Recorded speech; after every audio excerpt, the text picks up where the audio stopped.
Okay, we're doing a real fake news update today, not brought to you by Pfizer. We're looking at the protests that happened over the weekend. Not the ones that are blacked out by the media, but the ones that the media loves to hype up. And this one is no, if you guys thought we were talking about the Palestinian protests, that one's never covered accurately or at all on the mainstream media. What they like to do is elevate their protests, the ones that they put their stamp on, and make everybody think that it's a bottom-up movement, a ground-up movement, when really it's an establishment-funded operation to make you think that the people are fighting back and that you're part of the resistance. And just FYI, spoiler alert, if you're showing up to a protest that is being promoted on mainstream media and government political officials, people in power show up to speak at your protest, you're not part of the resistance. Let's hear what Rachel Maddow told her audience leading into the big Saturday day. She was very, very excited. Check it out. Right? That said, may I suggest that you go to bed kind of early, hydrate, eat your Wheaties in the morning, maybe put off the Friday night cocktail to make it a Saturday night cocktail this week, if at all. I'm only saying that because tomorrow is going to be very busy. Saturday is going to be very busy. I said at the top of the show, there are more than 1,200 protests planned for tomorrow in all 50 states. I stand corrected. It is more than 1,300 protests planned in all 50 states. It's expected to be the largest single day of protest since Donald Trump took office. Joining us now is Ezra Levin. He's co-founder of Indivisible, which is one of the groups that is promoting these events tomorrow. Ezra, thanks very much for joining us tonight. You were here just a couple of 3 weeks ago talking about the earliest idea for April 5th being sort of a hub for events all over the country and in Washington. How has the organizing gone? What has the response been compared to what you expected?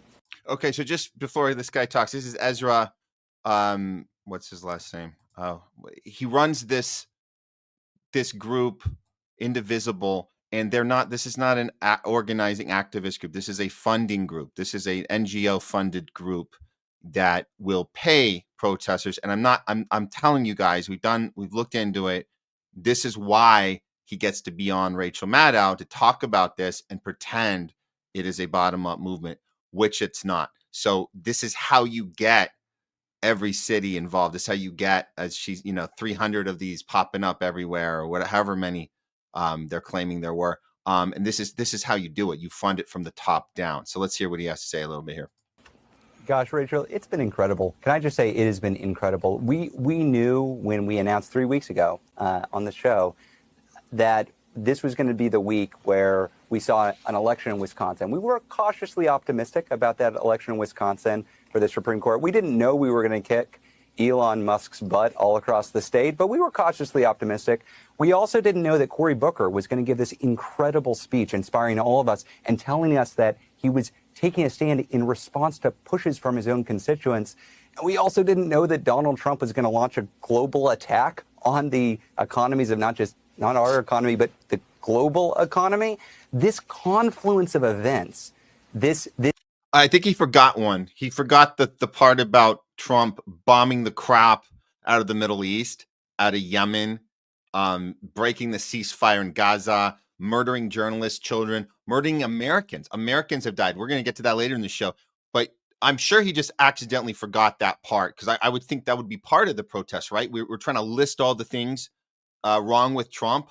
And for some reason, that one, I'm sure it was just a mistake. He meant to say that one. But yeah, so this is ABC covering on Saturday. And yes, a lot of people showed up because it was well organized from the top down, not from the bottom up. Live look at Boston, Massachusetts now as we check back in on one of our top stories, anti-Trump protests taking place across the country today after a tumultuous week, to say the least. on Wall Street and the economy. We want to point out, just a few minutes ago, we did show you a protest. We said it was Boston. It was not Boston. It was an unrelated protest. But what you are looking at right now is Boston, and I'm from there. I can recognize this. This is the plaza right outside of City Hall in downtown. Okay. So we understand. Yes, people showed up to this. So let's look at how they marketed this. Let's look at what, what's that main flyer. You want to get people out to your event, you got to have a flyer. What kind of flyer? What did this look like? Okay, there you go. Hands off.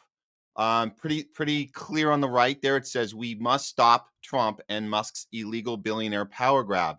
So it's about, so we want to ask people, well, what is it that you're protesting? Well, we're protesting Trump and Musk, their power grab from a billionaire class. Okay, because that doesn't happen every single, that's not how our government's already designed. This is the first time that there's any sort of power grab by a billionaire class.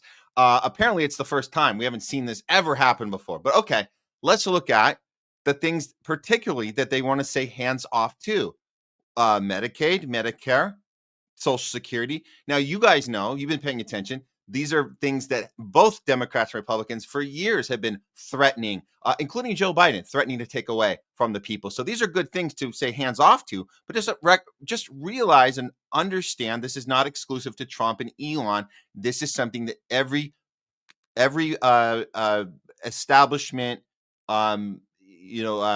presidential team, way before Trump ever came into the scene, they all do this. They all threaten to take these things from us.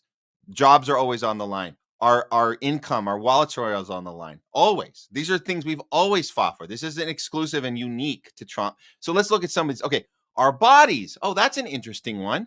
Why? What? Hands off our bodies. Well, that's weird because I remember 4 years ago, we said hands off our bodies for the mandates, and the left did not seem to be into that one. In fact, they were mocking, making fun of, and trying to villainize anybody who showed up against the mandates. They mocked the people in Canada. Canada had the trucker convoy. They had the people, their bank accounts frozen and money taken out of the GoFundMes. And they were mocked on The Daily Show. So I don't know why now bodies are important, but I guess now I just randomly now we want hands off our bodies, but not when it comes to forcing experimental drugs into our bodies against our will without informed consent, without knowing what we're putting in our bodies. So we're all guinea pigs, but don't worry about that one. We're just now figuring that out. Okay, fine. Fair elections, right. Okay. Because the Democrats have never, they've always run honest campaigns. We know that. Bernie knows that. Everybody knows. Totally fair. Hillary knows that. Steele dossier, totally legit. We get it. Personal data. Yes, this is a problem. Good to protest these things. So it goes on and on through this list. But the one that you guys got to see this, the one that really, really, if you haven't looked at it yet, the one that really sticks out here is NATO. NATO comes to some cancer research. Yeah, right. Okay, cancer research. Yeah, we'll get back to that one. But look at the NATO one. Why the hell would NATO be on this list? That's weird, right? Because you're talking about protecting our clean air and clean energy. That's so strange because NATO has been a culprit and guilty of fighting against all of these things and destroying our environment. If just one thing NATO's guilty of, it's destroying our environment, let alone all the people and countries we've illegally invaded and murdered people and stolen resources, stolen shit, like done illegally, regime changing wars, taking out presidents. I mean, this is what NATO does. We've been doing it the entire way since the fall of the Soviet Union. And as Danny Hapong says, hands off NATO. NATO destroyed Yugoslavia, yes. Afghanistan, yes. Iraq, yes. Libya, yes. Syria, yes. Ukraine in real time and Syria in real time, and countless other countries. Defending it is the exact opposite of fighting a billionaire power grab. Well said. Well said. So look, this list and I'll put it back up here. This list, there's just something off about it. And if you guys know people that got excited about this, you saw them posting about, we're going to go do this. We feel real good about this, even for the sake of what is on here and what's not on here. What else is not on here? Oh, oops, look at this one. I forgot this one's free speech. That's funny. All of a sudden, you care about free speech. You didn't care about it when Biden was canceling people and Zuckerberg was canceling people when he was a Democrat back in Biden's administration. You didn't care about people getting punished for what they were posting online, not just Republicans and conservatives, but Democrats, liberals, people that had anything of critique to say against Biden's administration, they were canceled. Now, of course, we have a free speech problem right now, but where is it? It's in the streets right now for Gaza, for the Palestinians. That's where our biggest free speech problem is right now. So it's interesting that on the flyer, they forgot to put Gaza. They forgot to put Palestine. That's so weird. NATO's on there. Free speech is on there. How strange. Where is Palestine? Why isn't Palestine part of this protest? Well, there's a group called WHOA. They were invited to speak at this protest. And they gave an update over the weekend that they are no longer, for the hands-off invitation to speak, we were asked not to speak on Palestine. So we will not speak at all. Well, good way to hold your ground and not partake in something so obviously captured and controlled and not organic and not real. Because if you had anything to say against the genocide, that would actually help your case against Trump. But you don't want to do that. So you're going to give conditions to groups like WHOA, and you're going to tell them you can't mention Palestine. That is insane. And good for these guys for saying no. Never mind. We'd rather not participate. Good for them. Good for them. Let's see now, you guys.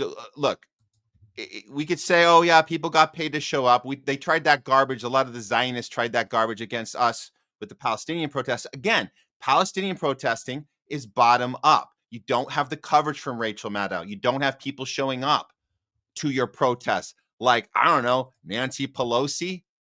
If Nancy Pelosi, who showed up to Scranton, Pennsylvania over the weekend, if she shows up to your protest, you are not part of the resistance.